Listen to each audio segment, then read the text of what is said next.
Pondé, se alguém chamar você de direita, você se ofende? Não.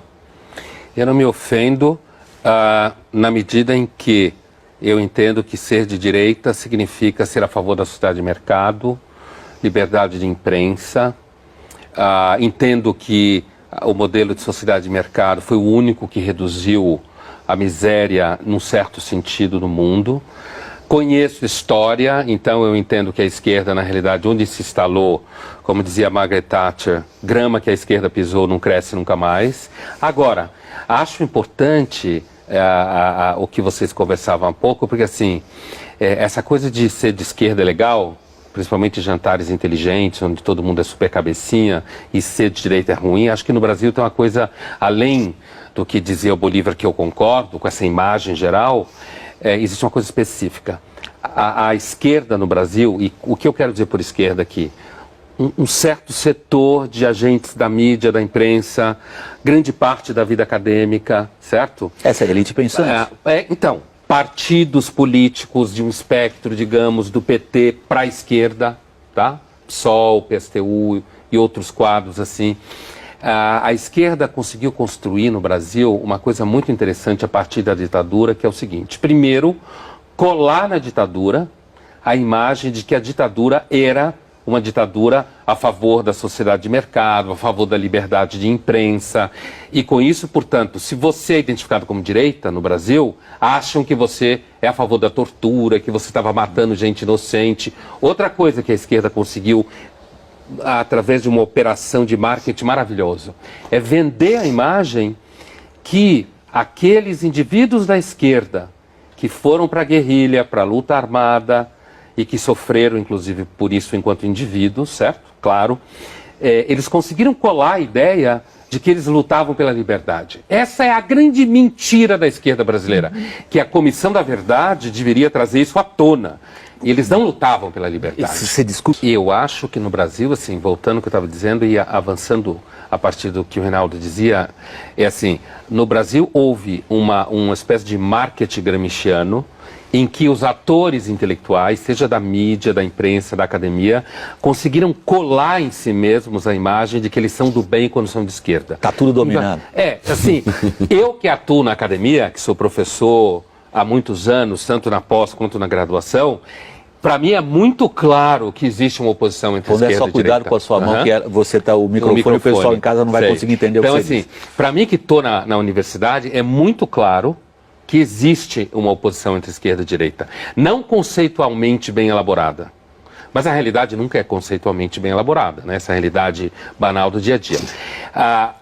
E essa oposição aparece, por exemplo, em que você tem cerceamento, você tem agressão, agressão intelectual, você tem uma coisa que, assim, você escreve uma coisa no jornal hoje, ou está dando uma aula, dependendo do público que está te ouvindo, você tem que tomar cuidado. Você tem que como dar prova de pureza ideológica. As coisas que o Reinaldo falava aqui, por exemplo, sou a favor do aborto, por exemplo, você tem que dar prova de pureza ideológica. Olha, não me entendam mal, hein? Eu sou a favor do aborto. Exemplo que ele estava dando. Não me entendam mal, eu sou a favor da justiça social.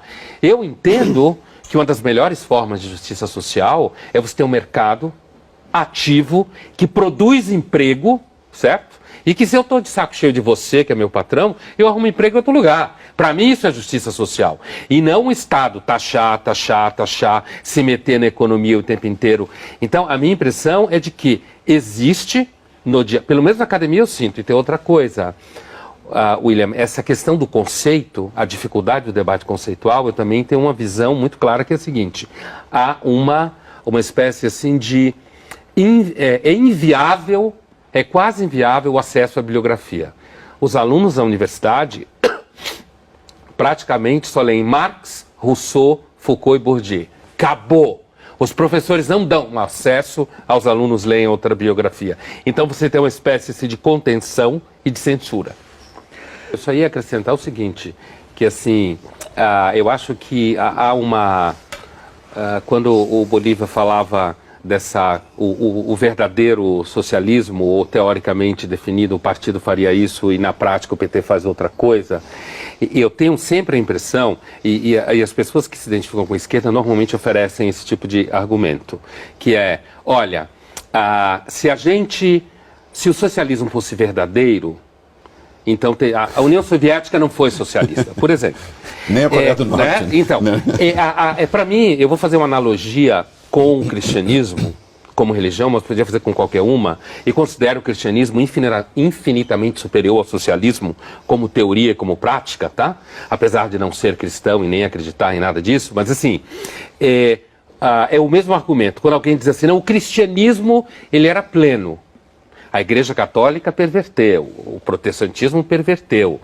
E as pessoas que se identificam com a esquerda normalmente usam esse argumento. Olha, a esquerda, ela na sua definição, teria dado certo, como dizia o Bolívar, lá na frente teria dado certo. Eu cobri na muito prática a guerra, não existe. Eu cobri muito a Guerra Fria a partir da Alemanha. Sim. Se chamava o socialismo realmente existente, era o socialismo que não prestava. O socialismo em si, o que um dia, lá no raio que o parta, como vai você acontecer. falou, lá no raio que o parta, um dia vai ter o socialismo, esse vai ser bom. O socialismo realmente existente não presta. É por isso que eu acho que a definição que me parece um pouco mais concreta no cotidiano da esquerda hoje, ou das pessoas que se acham de esquerda, migrou de uma discussão política enquanto tal para um marketing moral. Isso. Então é assim, a pessoa que é de esquerda, ela se acha superior. Façamos um teste. Pega um amigo teu ou quem você conhece, que é uma pessoa que se identifica com a esquerda, e faça uma acusação razoavelmente fundamentada que ela é autoritária. Ela vai parar de funcionar que nem um computador com vírus. Ela entra numa crise. Como? Eu? Reacionário? Não, não pode ser. Eu sou a favor das liberdades. Porque, para mim, essa é a definição contemporânea mais atual de alguém que se acha de esquerda. Ele se acha moralmente superior do que normalmente a gente pensa, que o PT continua sendo ideologicamente consistente. No sentido de que, na medida que você passa a prática, por exemplo, quando os réus do mensalão se chamam de presos políticos, por exemplo, há uma lógica nisso. Você pode, todo partido comunista ou socialista, né? Às vezes eu volto a falar o nome comunismo, porque eu acho que tem que dar nome aos bois. Todo partido comunista ou socialista que se instalou no poder, de fato, foi corrupto.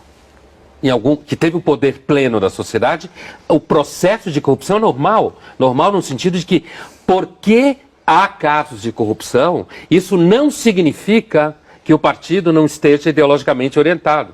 Porque dentro da orientação ideológica está justificado ter casos de corrupção, não estou dizendo que todo mundo é corrupto, mas é justificado casos de corrupção se servir a causa.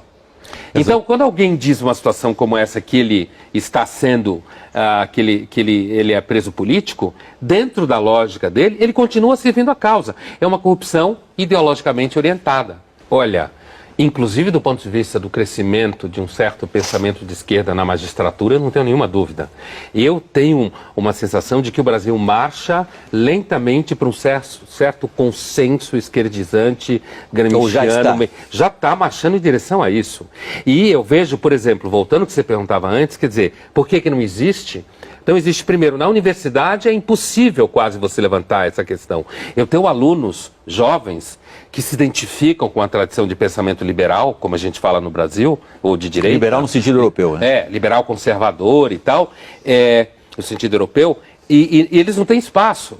Eles não conseguem entrar em universidades grandes, não conseguem fazer pesquisa, são mal recebidos nos espaços. Se você pegar, por exemplo, centros culturais financiados por bancos, grosso modo, só financia pesquisa de esquerda, intelectual de esquerda, revista de esquerda, manifestação de esquerda. Se você pega alguma pequena instituição que queira fazer um seminário, um colóquio identificado com o pensamento liberal, conservador no sentido europeu, não tem dinheiro, não tem espaço, não tem institucionalização.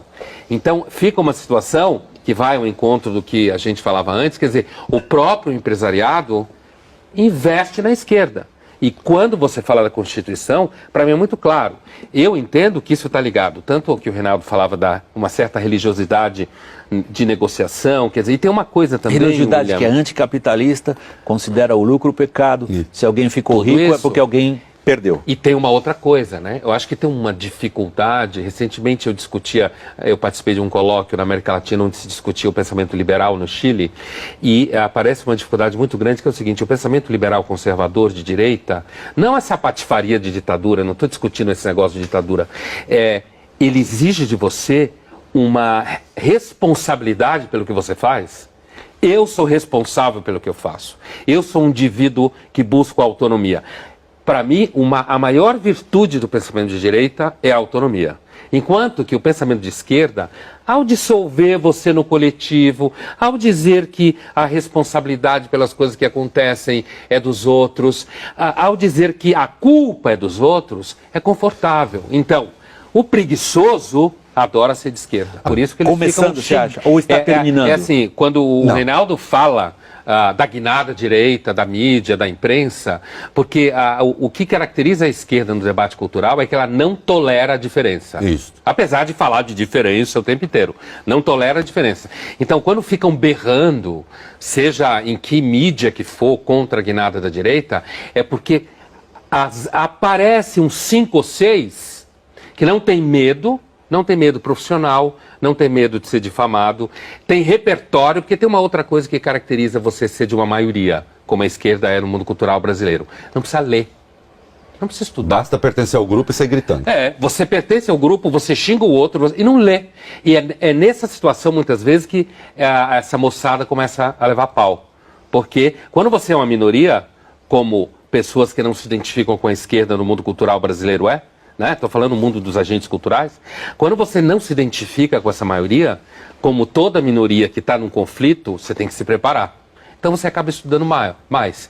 E aí tem um problema, porque na hora do debate, fica difícil, quando você é uma maioria paquidérmica, enfrentar quem está preparado. Não, até a quem matemática estuda. vira reacionária, né? Quando você discute matemática vira reacionarismo.